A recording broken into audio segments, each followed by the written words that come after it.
शेतकरी मित्रांनो नमस्कार. शेतकरी मित्रांनो, आज आपण आपल्या शेतामध्ये आलो आहेत आणि शेतामध्ये आलो असताना आता हे जे मक्का दिसत आहेत या मक्कामध्ये आपल्याला त्या ठिकाणी मोटर सुरू करायचे आहेत. म्हणजेच आपण ठिबकवरती मक्याची लागवड केली होती, तर आता मक्यावरती आपल्याला मोटर सुरू करायचे आहेत.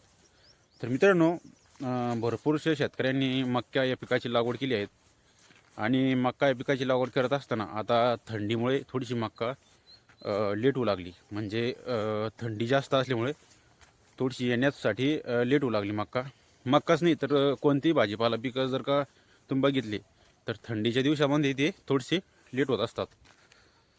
तर मित्रांनो, अशा प्रकारे थंडीचा म्हणजे थंडी जास्त आहेत आपल्याकडे आणि अजून 4-8 दिवस थंडी ही जास्त सांगितली आहेत. तर यावेळेस म्हणजे यावर्षीला पावसाचं जे यावर्षीला पाऊससुद्धा जास्त होता.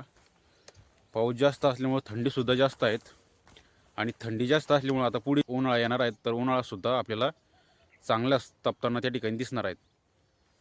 तर मित्रांनो, अशा प्रकारे आपण आता मोटर सुरू करू.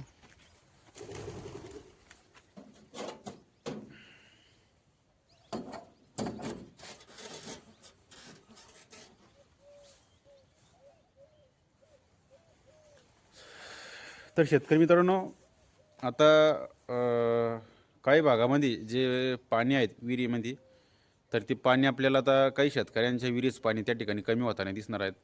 परळ जंगल असल्यामुळं त्या ठिकाणी पाण्याचा थोडासा प्रादुर्भाव आपल्याला दिसून येतो. तर मित्रांनो,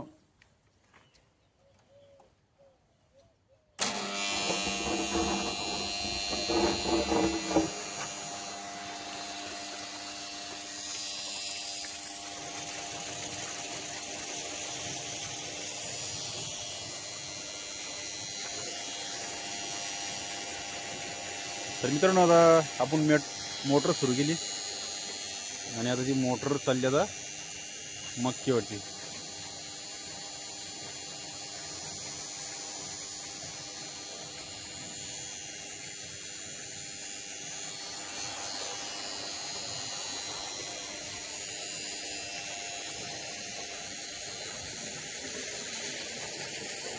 तर शेतकरी मित्रांनो, आता भरपूरशा ठिकाणी जे भाजीपाला उत्पादक शेतकरी आहेत, तर ते शेतकऱ्यांचं असं म्हणणं पडतं की आता या महिन्यात भाजीपाला पिकं आपण लागवू शकतो का? जसं आपण या महिन्यामध्ये भाजीपाला पिकाची लागवड करू शकतो का? तर मित्रांनो, जर का आपण या महिन्यात भाजीपाला पिकाची लागवड केली तर थोडंसं आपल्याला जर्मिनेशनला त्या ठिकाणी प्रॉब्लेम येऊ शकतो. परंतु जर का बाजारभावाचा विचार केला तर बाजारभाव आपल्याला भेटू शकतो. तर तुम्ही भाजीपाला पिकं करत असाल तर तुम्ही भेंडी पिकाची लागवड करू शकता. त्याच्यानंतर गोबी पिकाची लागवड करू शकता. त्याच्यानंतर सांबार म्हणजे कोथिंबिरीची लागवडसुद्धा करू शकता. त्याच्यानंतर मेथीचीसुद्धा लागवड करू शकता आणि वाटाणा झाला. त्याच्यानंतर आपण वालसुद्धा त्या ठिकाणी लागवड करू शकतो, वाटाणा लागवड करू शकतो. अशा प्रकारची भाजीपाला पिकं आपण त्या ठिकाणी लागवड करू शकतो. तर मित्रांनो, आपला आता आपण पुढचा जो व्हिडिओ असणार आहे आपला, तर तो व्हिडिओ म्हणजे आपण आता जे जीवामृत बनवत्या म्हणजे जीवामृतसाठी असणार आहेत. म्हणजे बरेचसे शेतकरी की ते जीवामृत त्या ठिकाणी त्यांना बनवायचं आहेत. जीवामृत म्हणजे जीवामृत स्लरी आहेत, तर ती त्यांना बनवायची आहेत. तर मित्रांनो, जीवामृत जी स्लरी बनण्याची जी प्रक्रिया आहे, तर ती प्रक्रिया आपण तुम्हाला पुढच्या व्हिडिओमध्ये आपण परिपूर्ण सांगणार आहोत. कारण की भरपूरसे शेतकरी मला विचारतात की साहेब, जीवामृत आपण कसं बनवू शकतो? तर त्यासाठी आपण याच्या अगोदरसुद्धा जीवामृत त्या ठिकाणी बनवलं होतं. म्हणजे पेरणीच्या सीझनला म्हणजे जून जुलैमध्ये, आणि ते जीवामृत आपण मिरचीवरती त्याचा प्रयोग केला होता. तर जीवामृत बनवण्याची प्रक्रिया एकदम सरळ आणि सोपी आहे.